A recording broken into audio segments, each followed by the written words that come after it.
네 애비한테 전화해서 구해달라고 해봐, 이 엑스야!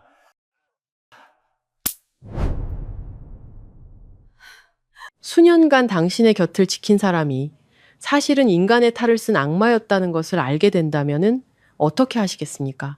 돈과 인맥으로 자신의 죄를 덮고 심지어 아내의 가난한 늙은 아버지까지 모욕하는 오만방자한 재벌 남편. 하지만 그는 몰랐습니다. 그 낡고 빛바랜 셔츠와 초라한 외모 뒤에 자신의 왕국을 하룻밤에 무너뜨릴 수 있는 거대한 힘이 숨겨져 있다는 것을, 거대한 어둠의 권력과 찬란한 정의의 빛이 맞서는 숨막히는 대결이 당신을 기다립니다. 한순간도 놓치지 마세요. 이야기를 계속 듣고 싶으시다면 좋아요와 구독으로 마음 정거장을 응원해주세요. 5성급 호텔 연회장에 크리스탈 샹들리에가 내뿜는 눈부신 빛이 대리석 바닥에 쏟아져 내리고 있었습니다. 저는 몸에 딱 붙는 실크 머메이드 드레스를 입고 그곳에 서 있었습니다. 목에는 강남의 아파트 한 채 값과 맞먹는 다이아몬드 목걸이가 걸려 있었죠. 저는 내면의 모든 균열을 숨기기 위해 오랫동안 연습해온 완벽한 미소를 짓고 있었습니다. 주변에서는 우리 도어 물류업계의 황금 커플이라며 부러워하는 속삭임이 들려왔습니다. 남편 강태석은 고위공직자들과 사업 파트너들에게 둘러싸여 있었습니다. 고급 맞춤 정장을 차려입은 그는 레드 와인 잔을 든 채 권력과 돈을 손에 쥔 자의 자신감 넘치는 태도를 뽐내고 있었습니다. 멀리서 보면 우리는 질투가 날 만큼 완벽한 성공의 상징이자 이상적인 가족의 모습이었습니다. 하지만 남편의 시선이 무심코 저를 스칠 때마다 등골을 타고 흐르는 차가운 냉기를 느끼는 것은 저뿐이었습니다. 그것은 남편이 아내에게 보내는 눈빛이 아니었습니다. 자신의 수집품 중 가장 비싼 보석을 바라보는 주인의 통제와 소유욕 가득한 시선이었죠. 모든 것이 무너지기 시작한 것은 회사의 오랜 파트너인 남 이사님이 제게 다가와 인사를 건넸을 때였습니다. 대화는 회사의 발전과 제 아름다움에 대한 몇 마디 칭찬이 오가는 지극히 사교적인 것이었습니다. 저는 늘 그랬듯 우아하게 응대했습니다. 하지만 연회장 구석에서 남편의 얼굴이 일그러지고 있다는 사실은 전혀 눈치채지 못했습니다. 그는 대화를 본 것이 아니었습니다. 자신의 소유물이 침범당하는 것을 본 것입니다. 가부장적인 남자의 질투심은 언제 터질지 모르는 화약꽃처럼 아주 작은 불씨 하나만을 기다리고 있었습니다. 강태석이 성큼성큼 다가왔습니다. 입가에는 미소가 걸려 있었지만 두 눈은 흐리게 번들거렸습니다. 수많은 하객들 앞에서 그는 아무 말 없이 들고 있던 레드 와인 잔을 제 얼굴에 그대로 끼얹었습니다. 짙은 붉은 액체가 이마를 타고 순백의 드레스 위로 흘러내리는 모습은 마치 피를 흘리는 상처처럼 보였습니다. 음악은 여전히 감미롭게 흘렀지만 제 주변의 공간은 숨막히게 응축되는 듯 했습니다. 굴욕감이 목구멍까지 차올랐습니다. 사람들의 호기심 어린 시선과 웅성거리는 소리가 사방으로 퍼져나가는 것이 느껴졌습니다. 남편이 제 귀에 바싹 다가와 이를 악문 채 속삭였습니다. 그 목소리는 저를 떨게 하기에 충분했습니다. 연기하는 거 좋아하지? 집에 가서 계속하게 해줄게. 호텔에서 평창동의 고급 빌라로 돌아오는 길은 영원처럼 길게 느껴졌습니다. 고급 세단의 비좁은 공간 안에서 남편의 술 냄새와 비싼 향수 냄새가 뒤섞여 숨막히는 압박감을 만들어냈습니다. 그는 욕설을 퍼붓는 대신 분노를 터뜨리기 직전에 늘 그랬던 것처럼 핸들을 손가락으로 까딱였습니다. 저는 창밖을 바라보았습니다. 스쳐 지나가는 가로등 불빛이 부서진 삶의 조각들처럼 보였습니다. 저는 아버지를 떠올렸습니다. 박영진 아버지. 지금쯤 시골집 뗏마루에 온화한 모습으로 앉아 계실 아버지는 딸이 죽음의 문턱으로 걸어 들어가고 있다는 사실을 전혀 모르고 계실 겁니다. 저는 모든 것을 숨기기로 선택했습니다. 가족의 명예를 위해, 아버지의 평화를 위해, 그리고 무엇보다도 우리 딸 민지를 위해 이 화려한 껍데기를 혼자 짊어지기로 했습니다. 저는 스스로에게 인내해야 한다고 되뇌었습니다. 남편이 밖에서 체면만 유지해준다면 제 딸은 여전히 성공한 아버지를 가질 수 있을 테니까요. 그것은 제가 희생이라고 착각했던 고통스러운 타협이었습니다. 묵직한 철문이 등 뒤에서 쾅 닫혔습니다. 현관에 들어서자마자 제가 신발을 벗을 틈도 없이 남편은 제 머리채를 잡아 뒤로 거세게 잡아당겼습니다. 갑작스러운 충격에 목이 욱신거렸고 저는 차가운 대리석 바닥에 맥없이 주저앉았습니다. 그는 정장 재킷을 한쪽에 던져버리고 넥타이를 풀기 시작했습니다.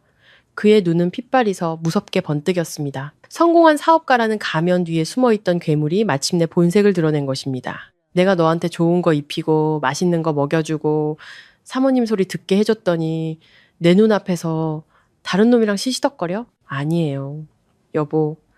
저는 눈물을 흘리며 더듬거렸습니다. 그런 거 아니에요. 그냥 사업상 인사였어요. 제발 민지 자고 있잖아요. 제 애원은 그의 광기 어린 불길에 기름을 부었을 뿐입니다. 강태석은 굶주린 맹수처럼 달려들었습니다. 불같은 따기가 연달아 제 얼굴에 쏟아졌고 입술이 터져 피가 배어 나왔습니다. 저는 딸이 깰까봐, 이 끔찍한 광경을 아이가 보게 될까봐 큰 소리로 비명을 지르지도 못했습니다. 저는 껍데기를 빼앗긴 달팽이처럼 몸을 웅크린 채 옆구리를 향해 날아오는 무자비한 발길질을 견뎌냈습니다. 숨이 쪘을 듯한 고통이 찾아올 때마다 가족이라 불렸던 것에 대한 믿음이 산산조각 났습니다. 저는 깨달았습니다. 제가 사는 곳은 고급 빌라가 아니라 화려한 유리 감옥이라는 것을. 간수인이 원할 때면은 언제든 저를 부숴버릴 수 있는 그런 곳이었습니다. 바로 그때 계단 쪽에서 민지의 가슴 찢어지는 울음소리가 들려왔습니다. 만화 캐릭터가 그려진 잠옷을 입은 5살 배기 아이가 아빠가 엄마를 미친 듯이 폭행하는 장면을 보며 벌벌 떨고 있었습니다. 아이의 동그란 눈은 공포와 충격으로 가득 차 있었습니다. 저는 나무님을 쥐어짜 아이를 향해 기어갔습니다. 이 폐허 속에서 아이의 순수한 영혼만큼은 지켜주고 싶었습니다. 민지야, 방에 들어가. 보지 마. 어서. 강태석은 비웃었습니다. 승리자의 역겨운 미소였습니다.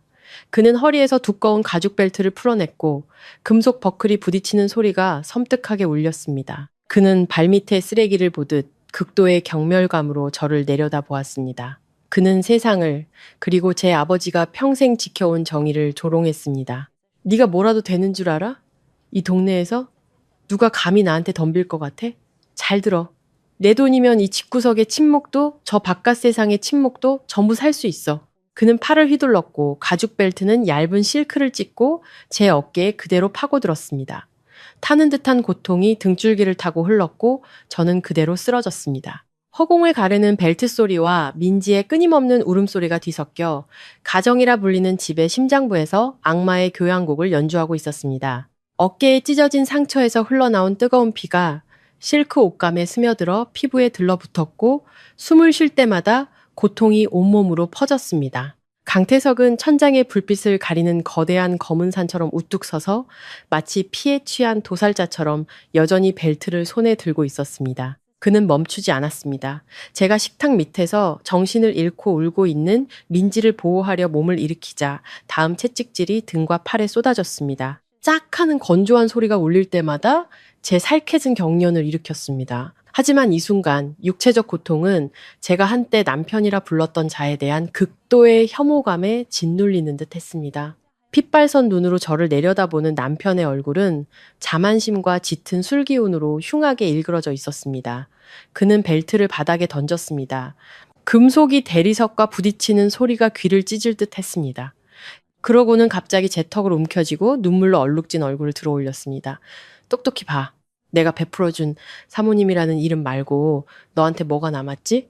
넌 텅 빈 껍데기일 뿐이야. 네가 뭐 대단한 가치가 있는 줄 알아? 저는 그의 눈을 똑바로 쳐다보며 피 맺힌 입술로 억눌렀던 말을 내뱉었습니다. 우리 아버지는 당신의 더러운 돈에 기대 사는 법을 가르치지 않으셨어요. 아버지는 제게 인격을 가르치셨죠. 당신이 평생 돈으로도 살 수 없는 거요. 강태석은 순간 멈칫하더니 이내 미친 듯이 웃음을 터뜨렸습니다. 그 광기 어린 웃음소리가 텅 빈 빌라에 울려 퍼졌습니다. 그는 손을 놓았고 제 머리는 바닥에 세게 부딪혔습니다. 그는 마치 저녁 운동을 마친 사람처럼 태연하게 홈 바로 걸어가 독한 술을 한 잔 따랐습니다. 네, 시골뜨기 아버지의 인격? 그 양반이 이 세상에 대해 뭘 알기나 해? 언제나 빛바랜 셔츠에 낡은 슬리퍼나 찍찍 끌고 다니는 실패한 늙은 농부 같은 그 영감 말이야? 시골에서 오리나 키우는 늙은이로 날 협박하려는 거야? 서윤아, 넌 정말 불쌍할 정도로 순진하구나. 내가 알려주지.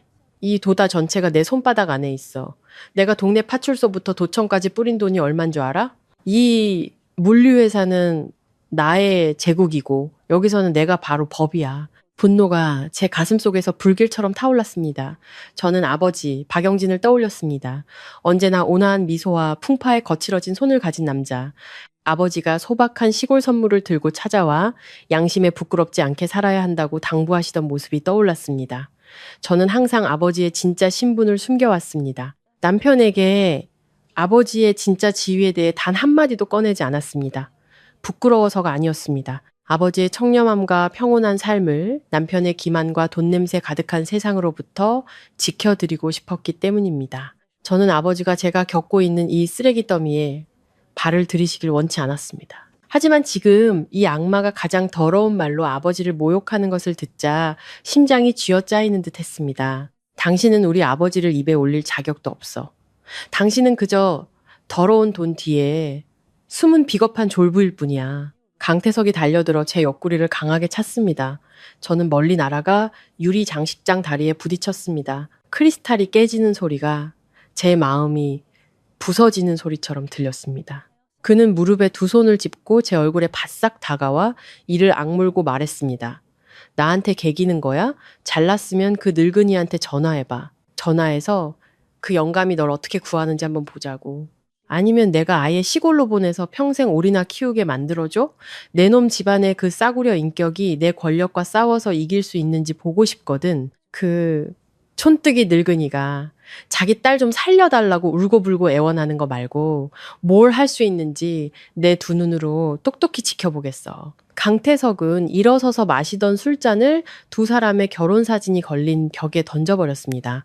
유리 파편이 사진 속에서 환하게 웃고 있는 자신의 얼굴에 박혔습니다. 그는 피와 술 냄새를 씻어내려는 듯 욕실로 향했습니다. 산산조각 난 유리 파편 위에 웅크리고 있는 저를 그대로 내버려둔 채였습니다. 식탁 밑에서 기어나온 민지가 제 목을 끌어안았습니다. 아이의 숨결이 공포로 가늘게 떨렸습니다. 저는 아이를 껴안았습니다. 이 작은 온기만이 저를 현실에 붙들어매는 유일한 끈이었습니다. 더 이상 참을 수 없었습니다. 그동안의 제 희생은 이 괴물을 더욱 포악하게 만들고 법을 우습게 여기게 만들었을 뿐입니다. 저 자신뿐만 아니라 이 아이의 미래를 구해야 했습니다. 이 아이가 압이라는 어둠에 삼켜지기 전에 저는 욕실 문 뒤로 사라지는 남편의 뒷모습을 보며 콸콸 쏟아지는 물소리를 들었습니다. 제게 주어진 시간이 몇 분밖에 없다는 것을 알았습니다. 마지막 남은 힘을 다해 저는 고통을 참으며 차가운 대리석 바닥을 팔꿈치로 기어갔습니다. 1cm를 움직일 때마다 온몸의 상처에 소금을 뿌리는 듯 했지만 어머니로서의 의지와 딸로서의 존엄함이 제게 힘을 주었습니다. 저는 거실 구석, 민지의 나무 장난감 상자를 향해 기어갔습니다. 알록달록한 블록과 헝겊 인형들 깊숙한 곳에 제가 만일의 사태를 대비해 오랫동안 몰래 충전해두고 숨겨둔 낡은 예비 휴대폰이 있었습니다. 제 떨리는 손가락이 나무 상자 모서리에 닿았습니다.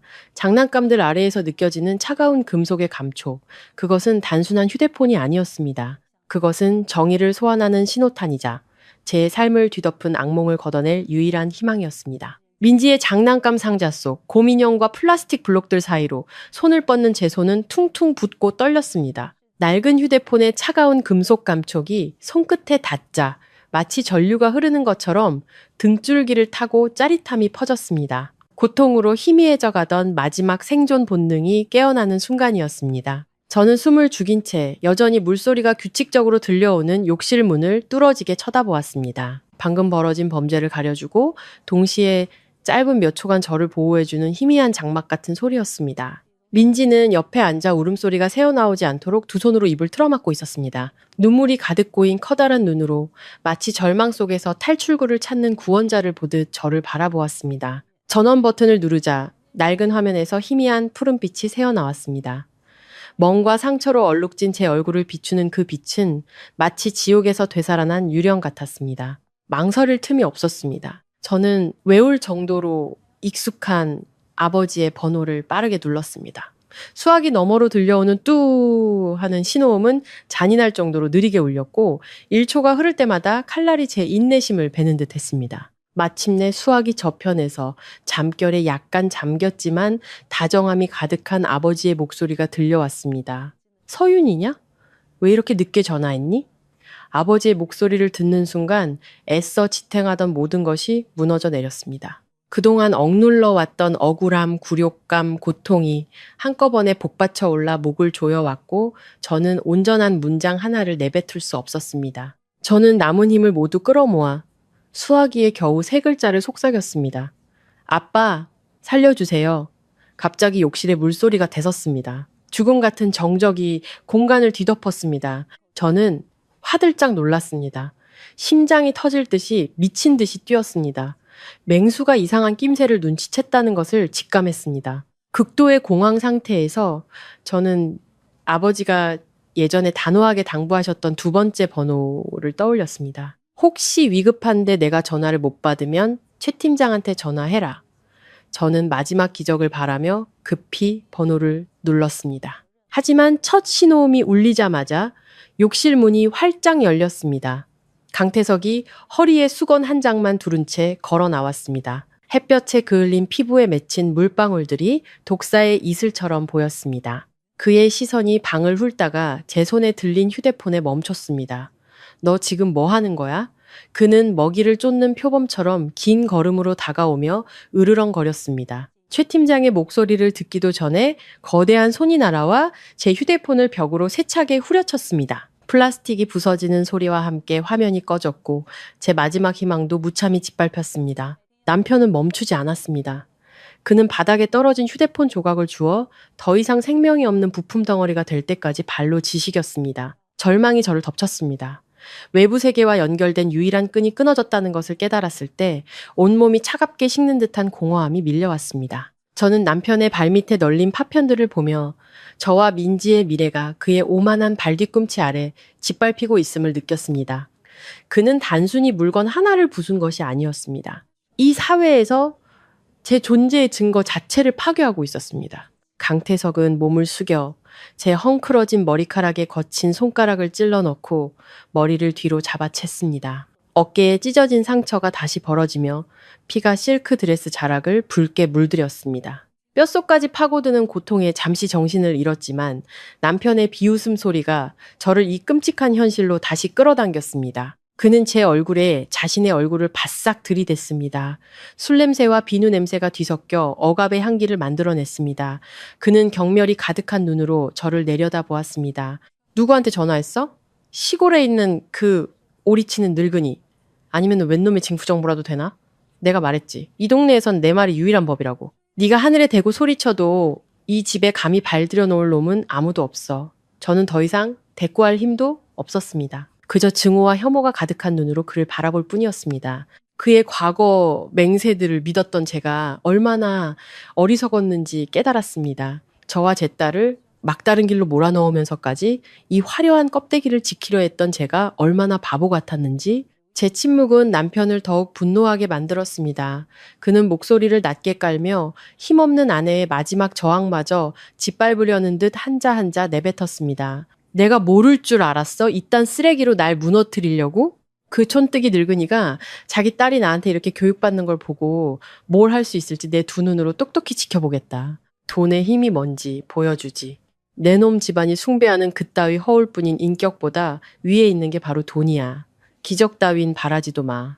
여기선 내가 바로 하늘이니까. 그는 머리채를 더 세게 움켜쥐고 저를 차가운 대리석 바닥 위로 질질 끌고 계단 쪽으로 향했습니다. 민지가 필사적으로 울부짖으며 제 옷자락을 붙잡았지만 소용없었습니다. 맨살이 거친 바닥에 쓸리는 감각과 두피에서 오는 극심한 통증에 저는 기진맥진했습니다. 시야가 점점 흐려졌지만 서서히 덮쳐오는 어둠 속에서 아버지의 경찰 제복과 단호했던 당부의 말씀이 마치 정의의 약속처럼 문득 떠올랐습니다. 강태석은 계단 아래서 멈췄습니다. 그는 망가진 장난감처럼 저를 내팽개치고는 한 계단 위에서 승리자의 표정으로 저를 내려다보았습니다. 구조 요청하는 거 좋아하지? 좋아. 그 늙은이가 뭘 할 수 있는지 한번 보자고. 바로 그때 요란한 초인종 소리가 빌라 안에 폭력과 술 냄새로 가득한 공기를 찢었습니다. 강태석은 멈칫하며 짙은 눈썹을 도전적으로 치켜 올렸습니다. 그는 제 머리채를 놓고 태연하게 수건을 고쳐 맨 뒤 현관에 설치된 인터폰 화면으로 걸어갔습니다. 화면에는 옆집 아주머니가 안절부절 못하는 모습과 함께 푸른 제복을 입은 2명의 동네 경찰관이 서 있었습니다.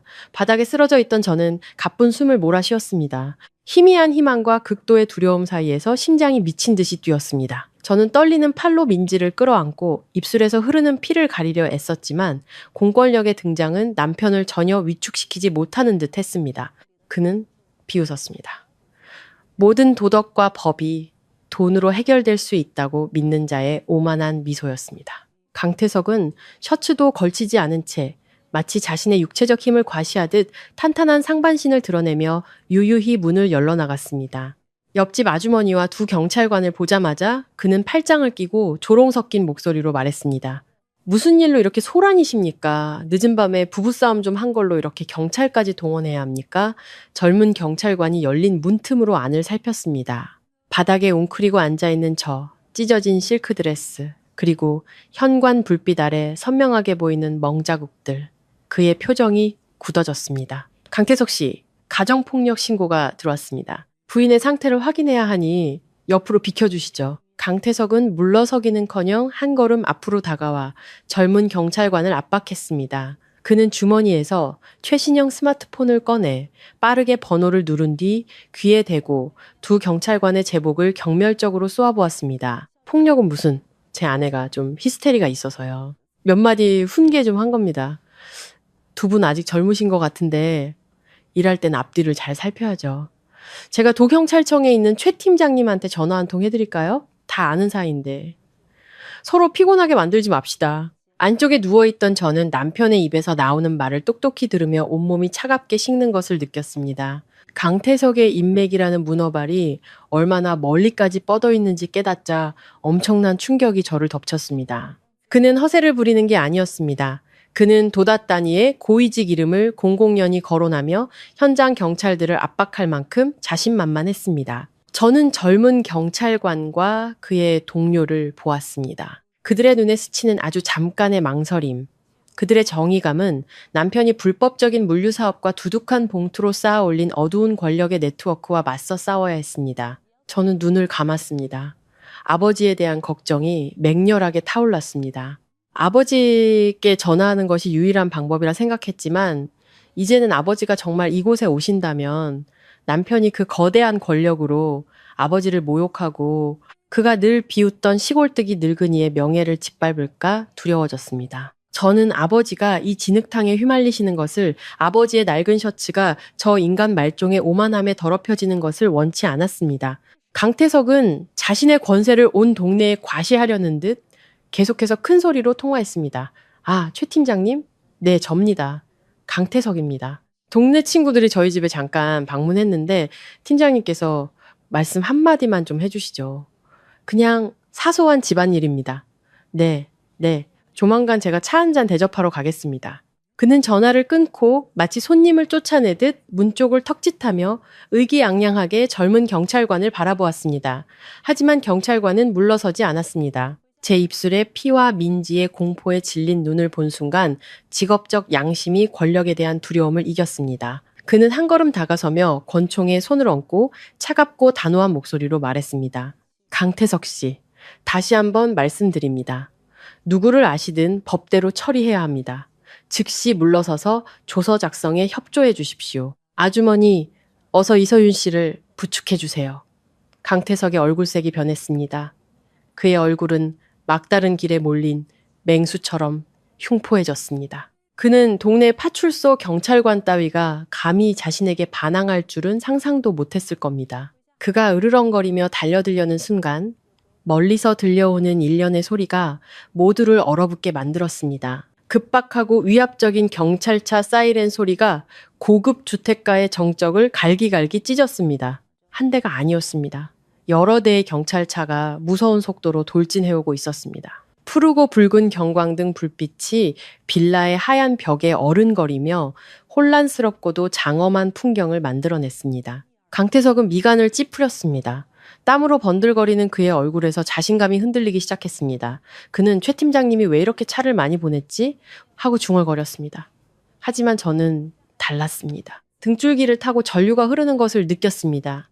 진짜 폭풍이 이제 막 상륙하기 시작했으며 남편이 스스로 쌓아 올린 종이 성벽이 그가 상상조차 못했던 힘에 의해 곧 흔적도 없이 쓸려 나갈 것이라는 예감이 들었습니다.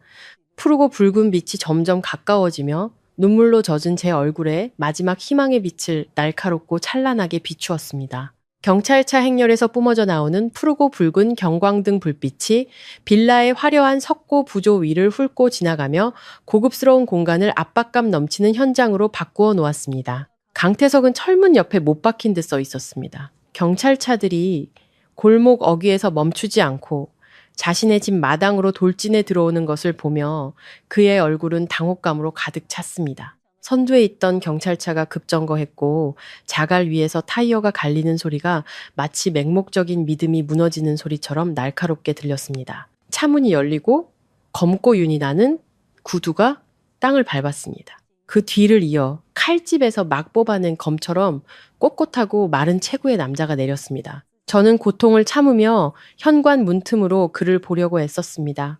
익숙한 햇볕에 그을린 얼굴을 알아보는 순간 심장이 옌는 듯 했습니다. 하지만 오늘 아버지는 빛바랜 셔츠나 낡은 슬리퍼 차림이 아니었습니다. 박영진 아버지는 그곳에 위험 있는 경찰 정복을 갖춰 입고서 계셨습니다. 어깨 위의 계급장이 가로등 불빛 아래 빛나며 주변 공간을 얼어붙게 만드는 듯한 권위를 뿜어내고 있었습니다. 강태석은 그대로 얼어붙었습니다. 그가 그토록 자랑하던 최신형 스마트폰이 바닥에 떨어져 액정이 산산조각 났습니다. 마치 그가 믿었던 인맥 네트워크처럼 말입니다. 그는 자신이 시골뜨기 오리농부라며 경멸했던 사람과 마주하자 입술을 떨며 말문이 막힌 듯 더듬거렸습니다. 박영진 청장님의 시선은 사위에게 단 한순간도 머물지 않았습니다. 그는 곧장 현관 안으로 걸어 들어왔습니다. 제가 땅바닥에 웅크리고 앉아있는 곳으로 입술에서 흘러나온 피가 여전히 실크드레스 자락을 적시고 있었습니다. 산산조각 난 딸의 모습을 본 순간 늙은 아버지의 눈이 살짝 흔들렸습니다. 극심한 비통함이 솟아올랐지만 그것은 곧 법 집행기관의 수장이 가진 강인함으로 대체되었습니다. 그는 한쪽 무릎을 꿇고 앉았습니다. 평생 범죄자를 소탕하며 총을 쥐는 데 익숙했던 그의 손이 이제 공포에 떨고 있는 제 어깨를 만지며 미세하게 떨렸습니다. 아빠, 살려주세요. 저는 흐느꼈습니다. 육체적 고통과 터져나오는 안도감 속에서 아버지를 부르는 목소리가 목에 메었습니다. 아버지는 아무 말도 하지 않았습니다. 그저 자신의 경찰 제복 상의를 벗어 찢어지고 초라해진 제 몸 위로 덮어주셨습니다. 마치 마지막 남은 온기로 이 폭풍으로부터 저를 보호해 주시려는 듯 했습니다. 그의 시선이 제 팔의 시퍼런 멍자국에 고정되었습니다. 상처 하나하나가 아버지의 가슴에 박히는 칼날과 같았을 겁니다. 평생을 국민의 평안을 지키기 위해 바쳤지만 정작 자신의 딸이 지옥에 빠지는 것을 막지 못했습니다. 끔찍한 공포가 강태석의 온 정신을 잠식하기 시작했습니다. 그는 비틀거리며 뒷걸음질치다 테이블 모서리에 부딪혔습니다. 잔혹한 진실 앞에서 그의 두 다리는 더 이상 버티지 못했습니다. 그가 돈으로 매수하려던 자, 그가 인맥으로 짓누르려던 자가 알고 보니 이 도다 경찰의 최고 책임자였던 것입니다. 심리적 붕괴는 순식간에 일어났습니다. 물류업계 거물의 오만과 광기는 온데간데 없이 사라지고 오직 처벌을 두려워하며 벌벌 떠는 맹수만이 남아 있었습니다. 강태석은 목구멍으로 무언가 중얼거리며 매달릴 구실을 찾으려 했지만 박영진 청장님의 천둥 같은 위험 앞에서 목이 바싹 마르고 머릿속은 하얘졌습니다. 아버지는 천천히 일어나 남편과 마주섰습니다. 따기도 욕설도 없었습니다.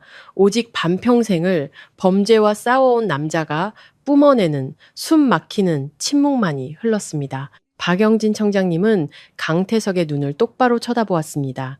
그 날카로운 시선은 그의 더러운 졸부 껍데기를 꿰뚫는 듯 했습니다.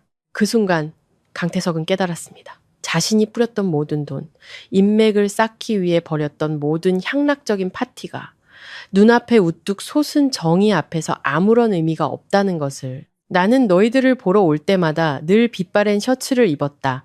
내 딸 곁에 있는 사람들의 진심을 보고 싶었기 때문이다. 나는 자네에게 내 직업에 대해 한 번도 말한 적이 없지. 내 딸이 경찰청장이라는 애비의 직함 때문이 아니라 있는 그대로의 모습으로 사랑받길 원했기 때문이다. 하지만 자네의 인격을 믿었던 내가 틀렸던 것 같군. 박영진 청장님의 단호한 목소리가 낮고 위험 있게 울려 퍼졌습니다. 한마디 한마디가 그 자리에서 선고되는 판결문 같았습니다. 강태석은 무릎을 꿇었습니다. 그는 무의식적으로 두 손을 들어 애원하려는 듯 했지만 그의 앞에는 더 이상 온화한 오리농부 장인이 없었습니다. 오직 정의를 집행하는 법에 강철병만이 서 있을 뿐이었습니다. 밖에서는 여전히 푸르고 붉은 경광등이 번쩍이며 강태석의 더러운 제국이 흔적도 없이 청소될 기나긴 밤의 시작을 알리고 있었습니다. 강태석은 대리석 바닥에 털썩 주저앉았습니다. 무릎이 부딪히며 둔탁한 소리가 났습니다. 그는 박영진 청장님을 향해 몸을 일으키려 애썼습니다. 술기운은 온데간데 없이 사라지고 잿빛이 된 얼굴에는 비굴함만이 역력했습니다. 그는 물에 빠진 사람이 지푸라기라도 잡으려는 듯 떨리는 목소리로 더듬거렸습니다. 아버님, 제가 잘못했습니다. 술김에 너무 흥분해서 이번 한 번만 용서해 주십시오. 최 팀장님도 저랑 친한 사이입니다. 그분은 저를 이해해 주실 겁니다, 아버님. 바로 그때 포위하고 있던 기동대원들 뒤에서 키가 큰 남자가 걸어 나왔습니다. 최 팀장이었습니다. 강태석이 사교 모임에서 자주 보던 각진 얼굴과 날카로운 눈매를 가진 바로 그 남자였습니다. 하지만 오늘 최 팀장은 사복 차림이 아니었습니다. 그는 총경 계급장에 달린 경찰 정복을 입고 붉은 봉인이 찍힌 두꺼운 서류철을 들고 있었습니다. 강태석은 최 팀장을 보고 터널 끝에 빛을 본 듯 그의 다리를 붙잡으려 기어가려 했습니다. 하지만 최 팀장은 한 걸음 물러섰습니다. 그의 시선은 아무런 감정 없이 마치 죽은 사물을 보듯 차갑게 강태석을 향했습니다. 강 사장, 착각하셨군요.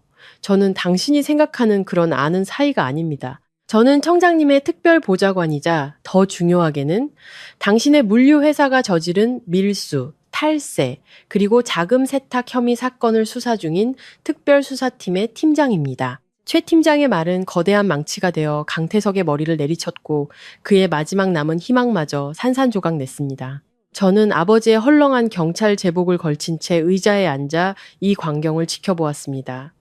가슴속에서 쓰디쓴 희열이 차올랐습니다. 저는 불과 몇 분 전까지만 해도 법을 우습게 여기며 자신만만해하던 남편을 보았습니다. 지금 그는 구석에 몰린 시궁지와 다를 바 없었습니다. 그 희열은 승리의 기쁨이 아니었습니다. 수년간의 굴욕, 몸에 새겨진 흉터, 그리고 침묵이 평화를 가져다 줄 것이라 믿었던 어리석음에 대한 슬픔이었습니다. 저는 깨달았습니다. 제가 그의 채찍질을 견디는 동안 아버지와 최 팀장님은 그가 다른 사람들의 피와 눈물로 쌓아 올린 더러운 제국을 쓸어버리기 위해 조용히 강철 그물망을 펼치고 계셨다는 것을 최 팀장은 검찰의 붉은 직인이 찍힌 서류 한 장을 강태석의 얼굴 앞에 차갑게 내밀었습니다. 우리는 1년 넘게 당신 회사의 불법적인 운송 활동을 추적해왔습니다. 국경을 넘나드는 밀수품, 자금 세탁을 위한 유령 계산서, 모든 것이 이 서류에 담겨 있습니다. 오늘 밤 당신이 아내를 폭행한 것은 우리가 압수수색 및 긴급체포 영장을 예정보다 빨리 집행하게 만든 기폭제가 되었을 뿐입니다. 강태석은 완전히 무너졌습니다. 그는 바닥에 머리를 박고 어깨를 들썩였습니다. 그가 자랑하던 인맥, 죄를 씻기 위해 사용했던 돈은 이제 강철 같은 증거와 법의 정의 앞에서 완전히 무용지물이 되었습니다. 그는 다시 한번 최 팀장을 올려다보며 탈출구나 인정에 대해 중얼거리며 애원했지만 돌아온 것은 단호하게 서류를 넘기는 소리와 경찰관의 굳건한 시선뿐이었습니다. 최 팀장에게 강태석은 더 이상 영향력 있는 사업가가 아니었습니다. 그는 사회로부터 격리되어야 할 위험한 범죄 용의자일 뿐이었습니다. 저는 아버지를 보았습니다. 박영진 청장님은 여전히 돌처럼 침묵을 지키고 서 계셨지만 그의 눈은 분노와 고통으로 불타고 있었습니다. 그는 사위를 보지 않았습니다. 그는 사위의 등 뒤, 끔찍한 범죄 현장이 아닌 행복한 가정이 있어야 할 허공을 바라보고 있었습니다. 저는 어깨에 걸쳐진 경찰 제복의 무게를 느꼈습니다. 그것은 단순한 권력이 아니었습니다. 그것은 정의의 근간을 지키기 위한 아버지의 책임감과 조용한 희생이었습니다. 상처의 고통은 여전히 남아 있었지만 정의에 대한 믿음이 제 안에서 다시 살아나기 시작했습니다. 최 팀장은 동료들을 향해 돌아섰습니다. 그의 또렷하고 단호한 목소리가 빌라 전체에 울려 퍼졌습니다. 모든 수사관 주목. 용의자 강태석의 자택 및 사무실에 대한 압수수색 영장을 집행한다. 모든 서류, 전자기기를 압수하고 비밀 금고를 봉인한다. 즉시 실시. 경찰 기동대의 군화 소리가 각 층마다 요란하게 울려 퍼졌습니다. 고성능 손전등 불빛이 화려한 집안 구석구석을 훑으며 가장 어두운 곳까지 비추었습니다. 저는 민지를 꼭 껴안고 아이의 귀를 막아주었습니다. 아이가 범죄 제국이 무너지는 소리를 듣지 않도록. 오늘 밤 강태석의 종이 성벽은 뚫린 것이 아니었습니다. 그가 시골뜨기 늙은이라고 경멸했던 아버지의 엄격한 판결과 법의 강철 칼날 아래 갈기갈기 찢어지고 있었습니다. 특수 군화가 대리석 바닥을 긁는 요란한 소리가 빌라의 거짓된 평온을 깨뜨렸습니다. 고성능 손전등 불빛이 값비싼 유화와 수입 크리스탈 화병 위를 스쳐 지나가며 더러운 돈으로 쌓아 올린 사치의 민낯을 드러냈습니다. 최 팀장은 2층 복도 끝 강태석이 늘 비밀번호와 지문으로 굳게 잠가두었던 서재를 단호하게 가리켰습니다. 과학수사팀 요원들이 즉시 자리를 잡았습니다. 첨단 탐지기와 잠금 해제 장비가 동원되었습니다.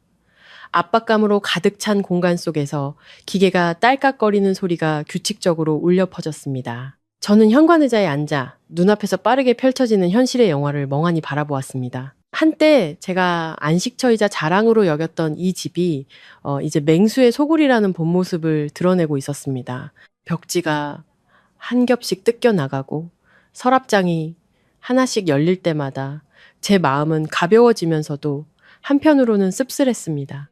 파티에서 보이던 남편의 신사적인 미소 뒤에는 거대한 범죄 네트워크가 숨겨져 있었던 것입니다. 강태석이 갑자기 무릎 꿇은 자세에서 벌떡 일어났습니다. 젊은 경찰관이 잠시 방심한 틈을 타서 쟤를 향해 쏜살같이 달려갔습니다.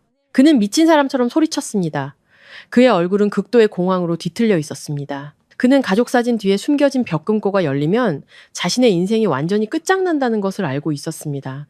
비켜! 당신들 권리 없어. 내 사유재산이야. 하지만 최 팀장이 더 빨랐습니다. 긴 다리와 노련한 수사관의 반사신경으로 그는 달려들어 능숙한 관절 기술로 강태석을 서재 문 바로 앞에서 바닥에 쓰러뜨렸습니다. 뼈가 우드득하는 소리와 강태석의 고통스러운 신음이 동시에 울려 퍼졌습니다.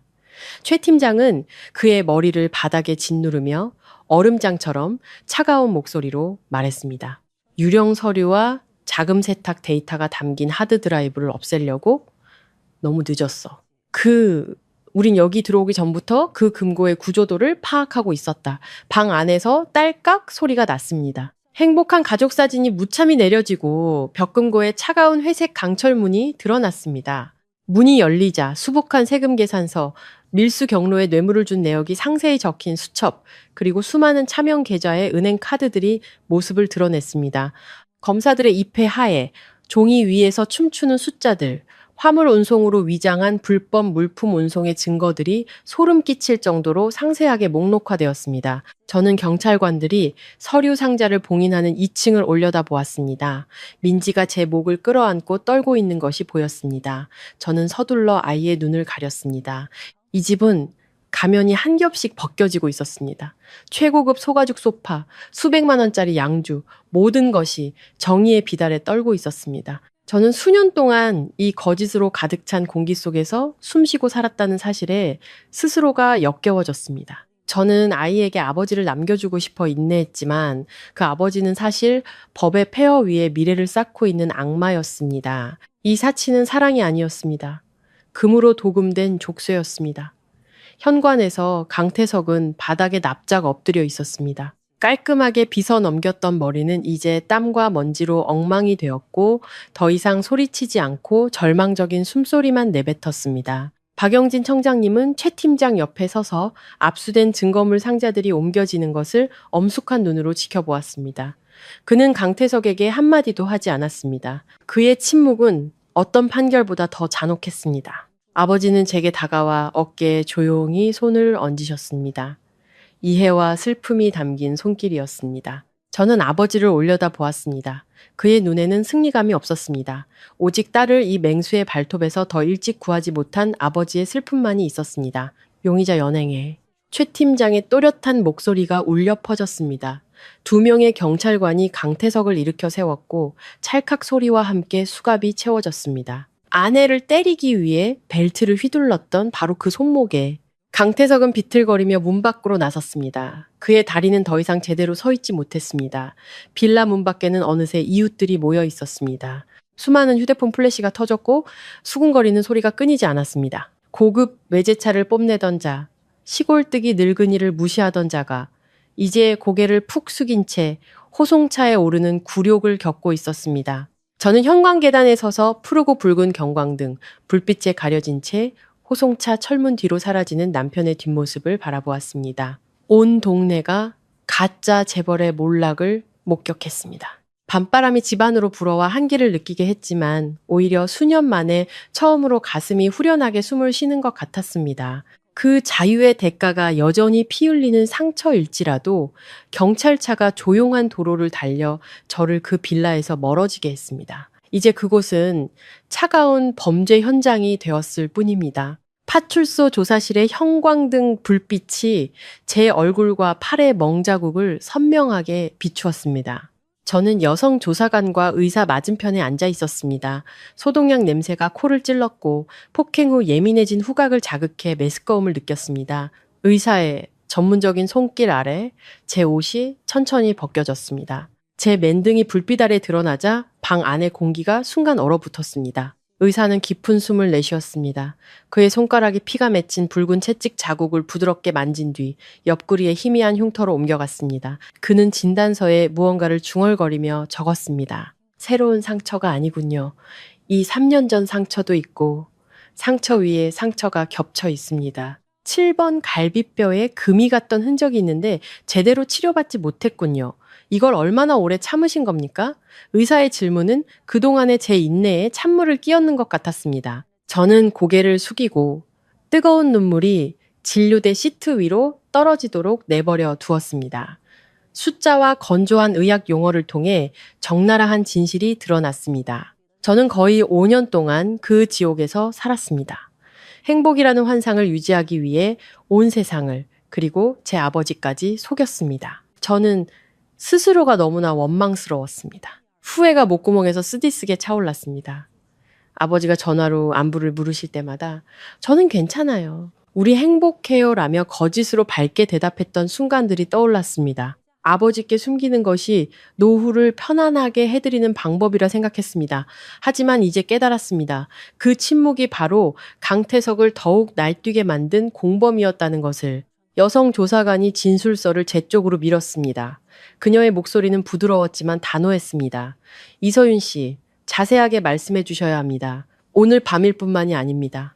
그 이전의 모든 일들을요, 이것이 아이를 위험한 환경에서 분리하고 당신의 양육권을 보장할 수 있는 근거가 될 겁니다. 민지 얘기를 듣자 제 안의 나약함이 갑자기 사라졌습니다. 대신 강한 본능적인 힘이 솟아올랐습니다. 제 딸을 범죄자이자 폭력적인 아버지의 그림자 아래서 자라게 할 수는 없었습니다. 지금 제가 일어서지 않으면 민지가 이 비극의 다음 희생자가 될 것입니다. 저는 깊은 숨을 들이마셨습니다. 목소리는 여전히 떨렸지만 훨씬 더 또렷하고 날카로워졌습니다. 저는 임신했을 때 처음 맞았던 날부터 어두운 방에 감금되었던 일, 그리고 남편이 제 가족에게 안겨준 모욕까지 모두 털어놓기 시작했습니다. 진술 한마디 한마디가 고통과 마주하는 과정이었고 썩어빠진 결혼 생활의 마지막 껍데기를 벗겨내는 일이었습니다. 저는 남편이 가져온 더러운 돈과 그가 파트너라고 부르던 낯선 자들로부터 걸려온 협박 전화에 대해서도 이야기했습니다. 조사실 박복도는 조용했고 벽식의 소리만 들렸습니다. 박영진 청장님은 낡은 나무 의자에 앉아 계셨습니다. 그의 그림자가 방범등 아래 길게 드리워져 있었습니다. 그는 군인처럼 꼿꼿한 자세를 유지했지만 붉어진 두 눈에는 말 못할 슬픔이 어려 있었습니다. 최 팀장이 잠정상의 진단서와 길고 긴 제 진술서를 들고 나왔을 때 청장님은 천천히 일어섰습니다. 강철처럼 굳건했던 가장 위험한 범죄자들과 마주하던 그의 손이 보좌관에게서 서류철을 넘겨받으며 심하게 떨렸습니다. 아버지는 안경을 썼습니다. 희미한 불빛 아래 그의 눈이 가늘어졌습니다. 오래된 상처, 흉터, 두부 외상 같은 단어들이 그의 심장에 바늘처럼 박혔습니다. 읽을수록 그의 손은 더욱 심하게 떨렸고 얇은 종이가 안타깝게 바스락거렸습니다. 그는 딸이 시골에 올 때마다 여름에도 긴 소매옷을 입고 다크서클을 가리기 위해 짙은 화장을 했던 것을 기억해냈습니다. 자신이 늙어서 딸이 다 컸고 행복하다고만 생각했습니다. 딸의 자립심을 너무 믿은 나머지 딸이 아무리 커도 여전히 보호가 필요하다는 사실을 잊고 있었습니다. 자책감에 가슴이 아파왔습니다. 마치 딸의 몸에 난 상처에 자신도 책임이 있는 것 같았습니다. 최 팀장은 옆에서 조용히 서서 아무 말도 하지 못했습니다. 늘 위험 있던 청장님이 지금 이 순간 파출소 복도에서 너무나 작고 외로워 보였습니다. 박영진 청장님은 진단서를 접어 손안에 꽉 쥐었습니다. 푸른 핏줄이 붉어졌습니다. 그 침묵 속에서 강철 같은 결심이 굳어졌습니다. 그는 단순히 한 시민을 위해 정의를 되찾는 것이 아니었습니다. 그는 딸이 수년 동안 겪어야 했던 모든 고통을 되찾아올 것이었습니다. 병원 대기실 문이 거칠게 열렸습니다. 타일 바닥을 또각거리며 울리는 하이힐 소리가 새로운 폭풍이 몰려오고 있음을 알렸습니다. 남편의 어머니 시어머니가 값비싼 벨벳 옷을 입고 들어섰지만 얼굴은 잿빛이었습니다. 늘 저를 은혜를 베푸는 듯 내려다보던 날카로운 눈은 이제 증오와 공포가 뒤섞여 번뜩였습니다. 민지의 병상 곁에 앉아있는 저를 보자마자 시어머니는 달려들었습니다. 며느리의 얼굴 상처는 안중에도 없다는 듯 돈다발과 법률 서류 뭉치를 테이블 위로 던졌습니다. 아가, 내 남편 앞길을 아주 막을 셈이냐? 걔가 좀 흥분한 것도 다 일 스트레스 때문에 이 집 걱정해서 그런 거다. 네. 아비까지 불러서 일을 이렇게 키울 필요가 있었어? 내 남편 감옥 가고 애는 아비 없이 자라고 집안 풍비박산 나는 걸 봐야 속이 시원하겠니? 시어머니는 이를 악물고 말했습니다. 처음에는 애원하는 척했지만 제가 차가운 눈으로 묵묵히 쳐다보자 바로 본색을 드러냈습니다. 시댁의 오랜 위선이 와르르 무너져 내렸습니다. 그녀는 다가와 제 얼굴에 손가락질했습니다. 금반지를 잔뜩 낀 손가락이 덜덜 떨렸습니다. 이 불효 막심한 것? 우리가 그 가난한 시골 구석에서 너를 데려와 호강시켜줬더니 이제 와서 은인의 등 뒤에 칼을 꽂아? 내 아비가 뭐 대단한 벼슬이라도 해서 하늘을 가릴 수 있을 것 같아? 우리도 인맥 있고 돈 있어. 최고의 변호사를 살 거다. 상황 파악하고 고소 치하하는 게 좋을 거야. 네. 아비한테 말 한마디 해서 태석이 형량 좀 줄여달라고 해. 안 그러면 나도 인정사정 없을 줄 알아. 저는 눈앞의 여자를 보며 목구멍까지 역겨움이 차오르는 것을 느꼈습니다. 강태석의 잔인함은 그냥 생긴 것이 아니었습니다.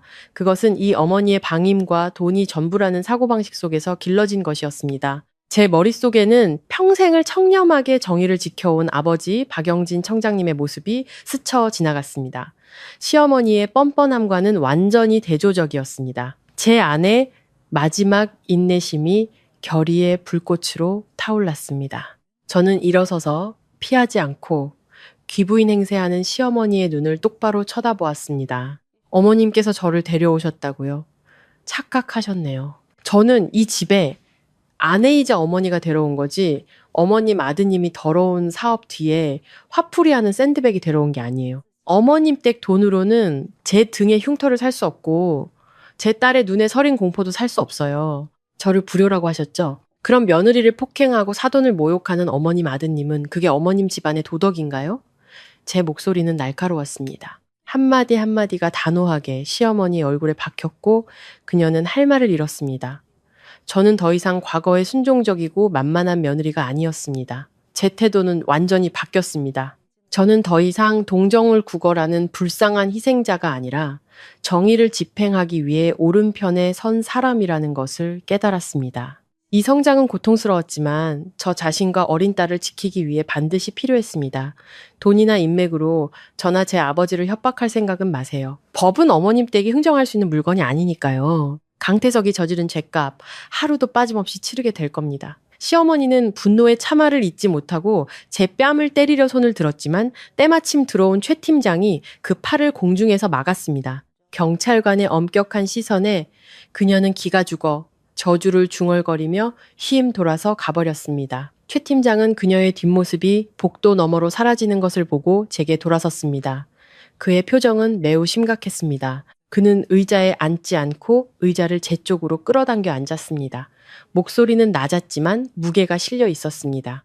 이서윤 씨, 이 싸움은 생각보다 더 힘들어질 겁니다. 강태석의 가족들이 경제범죄 흔적을 지우려고 미친 듯이 날뛰고 있는데 저희가 밀수보다 더 끔찍한 것을 찾아냈습니다. 최 팀장은 서류 가방에서 새로운 파일을 꺼냈습니다. 안에는 낡은 현장 사진과 3년 전의 수사 기록이 있었습니다. 그는 파일을 제게 건네며 끔찍한 사고 후 완전히 찌그러진 트럭 사진을 손가락으로 가리켰습니다. 강태석의 비밀 금고에 있던 하드 드라이브 데이터를 복구했습니다. 이것은 강태석이 이 도다의 물류업계에서 가장 큰 경쟁자를 제거하기 위해 직접 교통사고를 조작했다는 증거입니다. 당시 피해자는 전신마비가 되었고 강태석은 돈으로 목격자를 매수해서 사건을 기술적 결함으로 인한 사고로 둔갑시켰습니다. 이건 더 이상 경제범죄나 폭행이 아닙니다. 살인 미수입니다. 저는 사진들을 보며 공포에 손이 떨렸습니다. 제가 한때 이불을 덮고 잤던 남자가 정말로 인간의 탈을 쓴 악마였습니다. 이 진실은 저를 더 이상 물러설 수 없는 싸움으로 밀어넣는 마지막 일격과 같았습니다. 저는 서류철을 꽉 쥐었습니다. 제 눈은 진실의 끝을 보기로 결심한 사람의 날카로운 빛으로 번뜩였습니다. 강태석의 가장 어두운 비밀들이 서서히 빛 아래 드러나고 있었고 제가 바로 정의를 위해 횃불을 들 사람이 될 것이었습니다. 취조실은 낡은 회병 냄새와 정의의 냉기로 가득했습니다. 사방의 방음벽이 죄인의 마지막 희망마저 고립시키는 듯 했습니다. 강태석은 그곳에 앉아 있었습니다. 두 손은 취조용 책상 철제바에 수갑으로 단단히 묶여 있었고 한때 윤기나던 머리카락은 헝클어져 있었으며 지친 얼굴에는 공포의 주름이 선명했습니다. 그의 맞은편에는 젊은 수사관들이 아닌 박영진 청장님이 앉아 계셨습니다. 그는 등을 꼿꼿이 세우고 표정 없는 강인한 얼굴로 불량 사위의 마지막 남은 거짓된 껍데기를 꿰뚫어 보는 듯한 깊은 눈으로 앉아 있었습니다. 천장의 형광등 불빛이 두 사람 사이에 놓인 두꺼운 사건 파일 위로 쏟아져 내렸습니다. 종이 한 장 한 장이 강태석의 물류제국의 종말을 고하는 칼날과 같았습니다. 강태석은 억지로 평정을 유지하려 애쓰며 쉰 목소리로 말했습니다. 아버님도 아시지 않습니까? 사업하다 보면 누구나 약간의 실수는 있기 마련입니다. 제가 직원들 먹여 살리고 서윤이와 민지 호강시켜 주려고 법을 좀 어긴 건 인정합니다. 그동안의 정을 봐서 살 길을 열어주십시오. 제가 모든 걸 보상하겠습니다. 돈은 얼마든지 내겠습니다. 여기 계신 분들 사무실을 새로 지어드릴 수도 있습니다. 박영진 청장님은 바로 대답하지 않았습니다. 그는 천천히 파일을 열어 3년 전 조작된 교통사고 현장 사진을 꺼내 조용히 책상 위에 올려놓았습니다. 그의 시선은 날카로웠고 강태석의 교활한 말들을 단숨에 부숴버렸습니다. 아직도 모르겠나? 여기엔 장인과 사위는 없다. 오직 법과 범죄자만 있을 뿐이다. 자네는 돈 얘기를 하지만 그 돈으로 자네가 무참히 짓밟은 운전기사의 두 다리를 되살릴 수 있나? 내 딸의 등에 난 흉터를 지울 수 있나? 자네는 돈으로 파출소부터 도경찰청까지 모두의 눈을 가릴 수 있다고 생각했겠지. 하지만 자네는 정의에는 가격표가 없다는 사실을 잊었어. 자네가 아는 사이라고 부르던 자들, 자네의 밀수 화물을 비호해 주던 자들은 오늘 아침 최 팀장이 모두 소환했다. 그들은 자네를 구해줄 수 없어. 자기들 자리 보존하기에도 바쁘니까. 강태석은 온몸을 떨었습니다. 취조실의 에어컨이 켜져 있었지만 땀이 비오듯 쏟아졌습니다. 그가 돈으로 쌓아 올린 강철 같던 네트워크가 이제는 쓸모없는 거미줄에 불과하다는 것을 깨닫자 마지막 남은 자신감마저 무너져 내렸습니다. 그는 깨달았습니다. 자신이 마주하고 있는 사람은 매수할 수 없는 사람이라는 것을, 명예와 청렴이라는 가치 앞에서 돈을 휴지 조각처럼 여기는 사람이라는 것을. 숨 막히는 침묵 속에서 심리전이 계속되었습니다. 박영진 청장님의 논리는 하나하나가 그의 오만함에 치명타를 날리는 일격이었습니다. 아버지는 방금 드러난 공범들과 비호 세력의 명단을 강태석에게 보여주었습니다. 그의 목소리는 낮았지만 위험이 있었습니다. 하늘의 그물은 넓고 성기어 보이나 결코 놓치는 법이 없다. 자네는 폭력으로 가정을 다스렸고 더러운 돈으로 세상을 다스리려 했지. 이제 자네의 자유로 그 대가를 치를 시간이다. 내 딸 서윤이의 진술, 최 팀장의 수사 기록, 그리고 자네 회계장부의 허점들이 완벽한 올가미를 만들었다. 침묵을 지키며 최고형을 받거나 아니면 관련된 자들에 대해 솔직하게 자백하고 법이 베푸는 마지막 관용을 구하거나 선택은 자네 몫이다. 강태석은 장인의 눈을 보았습니다. 그곳에서 그는 변치 않은 정의를 보았고 자신이 가난하다고 경멸했던 직업에 평생을 바친 헌신을 보았습니다. 그는 진짜 가난은 자신의 텅 빈 영혼과 끝없는 탐욕에 있었다는 것을 깨달았습니다. 살인미수 증거가 드러나며 죽음이 코앞에 닥치자 그의 안에 있던 비겁한 생존 본능이 고개를 들었습니다. 그는 더 이상 소리치지도 도전하지도 않았습니다. 정신적으로 완전히 피폐해진 죄수일 뿐이었습니다. 최 팀장의 볼펜 한 자루와 반박할 수 없는 증거들을 토대로 미리 작성된 자술서를 들고 방에 들어왔습니다. 강태석이 떨리는 손으로 볼펜을 받아들자 수갑의 금속이 가볍게 부딪혔습니다. 그는 밀수, 자금 세탁, 교통사고, 조작행위가 상세히 적힌 자술서를 뚫어지게 쳐다보았습니다. 죄를 씻기 위해 사용했던 돈이 이제 종이 위에서 불타오르며 그가 꿈꿨던 모든 미래를 제로 만드는 듯 했습니다. 박영진 청장님은 일어나 정복을 단정히 했습니다. 그는 강태석이 펜을 잡는 순간을 보지 않았습니다. 그에게 이 사건은 그날 밤 차에서 내렸던 순간 이미 끝난 것이었기 때문입니다. 그는 오직 인간의 탈을 쓴 악마와 너무나 오래 함께 살아야 했던 딸에 대한 깊은 슬픔만을 느꼈습니다. 강태석은 고개를 숙인 채 한때 화려했던 물류 제국을 완전히 지워버리는 검은 잉크처럼 죄를 인정하는 서명을 빗돌빗돌하게 써 내려갔습니다. 종이 위에서 펜이 긁히는 소리는 인생의 문이 닫히는 소리처럼 건조하고 잔인하게 들렸습니다. 법을 우습게 알던 오만한 자의 최후였습니다. 지방법원의 법정은 긴장감과 낡은 서류 냄새로 가득했습니다. 따가운 오후 햇살이 높은 창문을 통해 들어와 피고인석을 똑바로 비추고 있었습니다. 강태석은 줄무늬 죄수복을 입고 그곳에 서 있었습니다. 깔끔했던 머리는 이제 듬성듬성했고 많이 희끗해져 있었습니다. 저는 피해자석 맨 앞줄에 앉아 있었습니다. 단정한 흰색 셔츠는 제 야윈 몸을 감추지 못했지만 눈에는 본래의 강인함이 되찾아져 있었습니다. 민지는 오지 않았습니다. 아이의 여린 마음을 범죄의 적나라한 진실로부터 보호하기 위해 옆집 아주머니께 맡겼습니다. 제 뒤에는 아버지가 소박한 평상복 차림으로 조용히 앉아 계셨습니다. 법정의 폭풍우 속에서 가장 굳건한 버팀목처럼 그의 시선은 딸에게서 떠나지 않았습니다.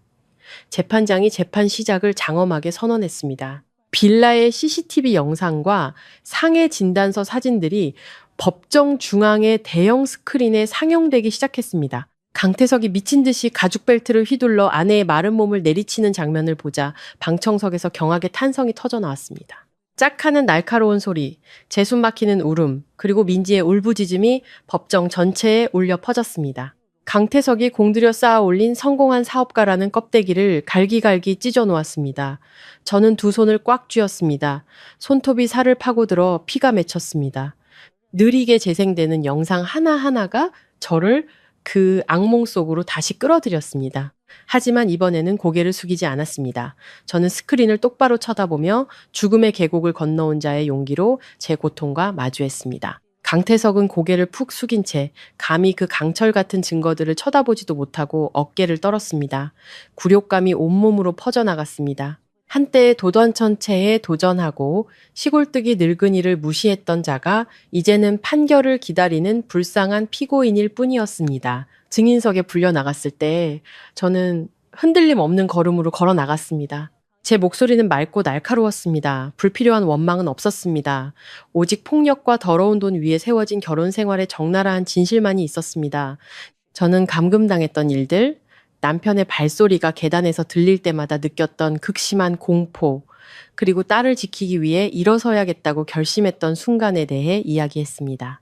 남편의 변호사는 사업상의 스트레스와 순간적인 분노를 이유로 가명을 호소하려 했었습니다. 하지만 검찰 측은 경제 범죄 수사 기록으로 그 모든 주장을 일축했습니다. 밀수, 자금 세탁, 그리고 과거의 교통사고 조작 사건의 증거들이 공개되자 법정 전체가 충격에 휩싸였습니다. 이것은 더 이상 단순한 가정폭력 사건이 아니었습니다. 조직적인 범죄 시스템의 붕괴였습니다. 천근만근의 짐을 벗어던진 듯한 해방감이 제 마음속에 퍼져나갔습니다. 저는 더 이상 헛된 가문의 명예나 남편의 권력에 대한 두려움에 얽매여 있지 않았습니다. 저를 가두었던 자를 심판하는 바로 이 법정에서 저는 자유로워졌습니다. 배심원단이 평결을 위해 퇴정했습니다. 시간은 영원처럼 느리게 흘렀습니다.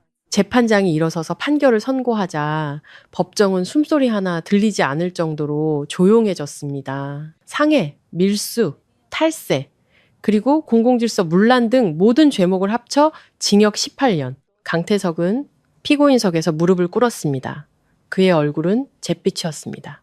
그는 교도관들에게 이끌려 밖으로 나갔습니다.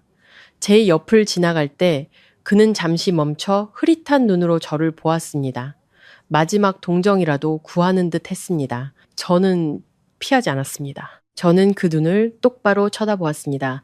더 이상 증오는 없었습니다. 오직 과거와 완전히 단절한 자의 차가움만이 있었습니다. 제 눈에 이제 강태석은 인생의 빚을 갚고 있는 낯선 사람일 뿐이었습니다. 호송차 사이렌 소리가 법원 밖에서 울리며 한 오만한 인생의 끝을 알렸습니다. 저는 법정문을 나섰습니다. 눈부신 황금빛 햇살이 복도를 비추며 과거의 어둠을 씻어내는 듯 했습니다. 저 멀리서 민지가 저를 향해 달려오는 것이 보였습니다. 최 팀장님이 아이를 데리고 엄마를 마중 나온 것이었습니다.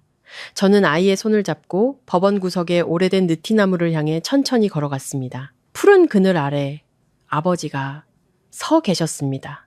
여전히 마른 체구, 여전히 온화한 미소로 수많은 폭풍우 속에서 저를 기다려주셨습니다. 그는 경찰 제복이 아닌 낡은 재킷을 입고 있었고 두 팔을 벌려 우리 모녀를 맞이해 주셨습니다. 저는 이 순간부터 제 인생이 아버지의 보호 아래 평화롭고 빛나는 새로운 장으로 넘어갔다는 것을 알았습니다. 시골의 아침 햇살은 화려한 연회장의 크리스탈 조명처럼 따갑지 않았습니다. 푸른 채소밭 위로 부드럽게 퍼졌고 길가 작은 슈퍼의 나무 문틈으로 스며들었습니다.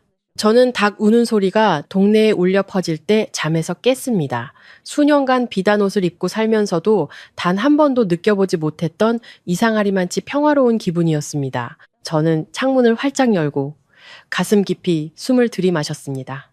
비 온 뒤 흙냄새와 멀리 들판에서 불어오는 벼 익는 냄새가 향긋했습니다. 더 이상 허공을 가르는 벨트 소리에 대한 악몽도 밀수품이나 한밤중에 협박 전화에 대한 불안도 없었습니다. 저는 거울 속에 저를 보았습니다. 얼굴의 흉터는 많이 옅어졌고 입가에 작은 흔적만이 남아 어둠을 뚫고 나온 여자의 강인함을 상기시켜 주었습니다. 저는 미소 지었습니다. 마음 깊은 곳에서 우러나오는 평온하고 환한 진짜 미소였습니다. 제 슈퍼는 크지 않았지만 깨끗하고 활기가 넘쳤습니다. 저는 직접 우유 상자와 과자 봉지를 정리하고 순박한 시골 사람들과 정겹게 대화를 나눴습니다. 이 소박한 삶은 강태석 곁에서 부유함의 환상을 됐던 시절에는 경솔하게 여겼던 것이었습니다. 이제 진정한 노동자의 위치에 서서야 땀으로 얼룩졌지만 깨끗한 돈 한 푼의 가치를 절실히 깨달았습니다. 더 이상 제 가치를 증명하기 위해 명품 실크 드레스나 다이아몬드 목걸이가 필요하지 않았습니다. 아버지가 평생 지켜온 정직함이 이제 제 피 속에 깊이 스며들어 모든 행동의 지침이 되었습니다. 저는 행복이 거짓 위에 세워진 거대한 재산에 있는 것이 아니라 매일 밤 편안한 잠과 양심 앞에 떳떳한 평온함에 있다는 것을 깨달았습니다. 민지는 마당에서 뛰어놀았습니다. 통통한 두 뺨은 발그레했고 더 이상 큰 소리가 날 때마다 극심한 공포에 질리던 눈빛은 없었습니다. 아이는 외할아버지의 사랑과 엄마의 강인함 속에서 자랐습니다. 아이의 영혼은 거센 폭풍우가 지나간 뒤 힘차게 되살아나는 새싹과 같았습니다. 오늘 오후 아버지가 퇴근하셨을 때 그는 여전히 익숙한 빛바랜 셔츠에 낡은 슬리퍼 차림이었고 손에는 손녀를 위한 시골 과일 봉지를 들고 계셨습니다. 민지는 환호하며 할아버지 품에 안겼습니다. 작은 손이 외할아버지의 굳은 살 박인 손을 만졌습니다. 엄마, 할아버지는 초능력이 있어? 할아버지가 한마디만 하면 나쁜 사람들이 다 무서워하잖아. 할아버지도 슈퍼맨처럼 망토 있어? 저는 물건 정리를 멈추고 할아버지와 손녀를 바라보다가 다가가 딸의 머리를 쓰다듬었습니다. 아버지를 바라보는 제 눈에는 존경과 이해가 가득했습니다. 우리 할아버지는 망토 없어. 할아버지는 정직함과 용감한 마음만 가지고 계신 거야. 영웅이 꼭 하늘을 날거나 화려한 옷을 입어야 하는 건 아니란다. 때로는 우리 할아버지처럼 빛바랜 셔츠를 입고 조용히 옳은 것을 지키고 사랑하는 사람들을 보호해주는 사람이 진짜 영웅이야. 그게 이 세상에서 가장 큰 힘이란다. 더러운 돈이나 권력보다 훨씬 더 강한 힘이지. 박영진 아버지는 온화하게 웃으셨습니다. 그 미소에 눈가에 주름이 깊어졌고 저녁 햇살처럼 따뜻했습니다. 그는 자신의 공적이나 수천억 원 규모의 사건이나 혹은 막 은퇴하며 내려놓은 경찰청장이라는 직함에 대해 말하지 않았습니다. 자식과 손주들과 시간을 보내기 위해 조기 퇴직을 선택하셨죠. 아버지에게 명예는 뜬구름과 같았습니다. 가장 중요한 것은 마침내 딸과 외손녀를 안전한 안식처로 데려왔다는 것이었습니다. 그는 민지의 작은 손을 잡고 들판으로 이어지는 오솔길을 따라 산책을 나섰습니다. 저는 문에 기대어 아버지의 야외였지만 굳건한 등과 딸의 아장거리는 걸음걸이를 바라보았습니다. 저녁이 되자 시골 들판 전체가 황금빛으로 물들었습니다.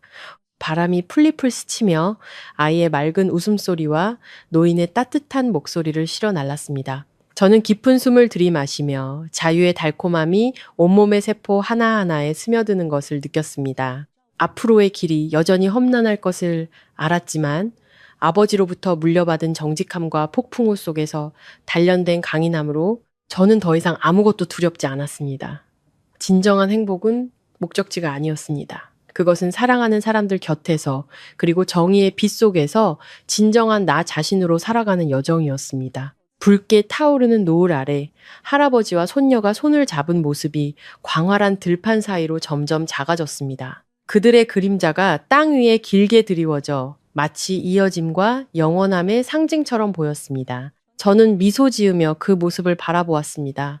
눈물이 조용히 뺨을 타고 흘렀지만 그것은 충만함의 눈물이었습니다. 터널 끝의 빛은 더 이상 멀고 희미한 불빛이 아니었습니다. 그것은 제 삶을 따뜻하고 영원하게 감싸고 있었습니다.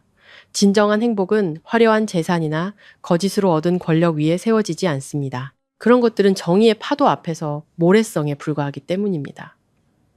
진정한 영웅은 화려한 망토나 대중의 환호가 필요 없습니다. 그들은 청렴함과 너그러운 마음 속에 존재합니다. 정직한 삶이 가진 조용하지만 단호한 힘으로 옳은 것을 지킵니다. 시청자 여러분, 마음 정거장의 이야기는 여기서 마치겠습니다. 시청해주셔서 감사합니다. 좋아요와 구독으로 저희 채널을 응원해 주시면 더 좋은 영상으로 보답하겠습니다. 늘 건강하고 행복하시길 바랍니다. 안녕히 계세요. 다음 영상에서 다시 뵙겠습니다.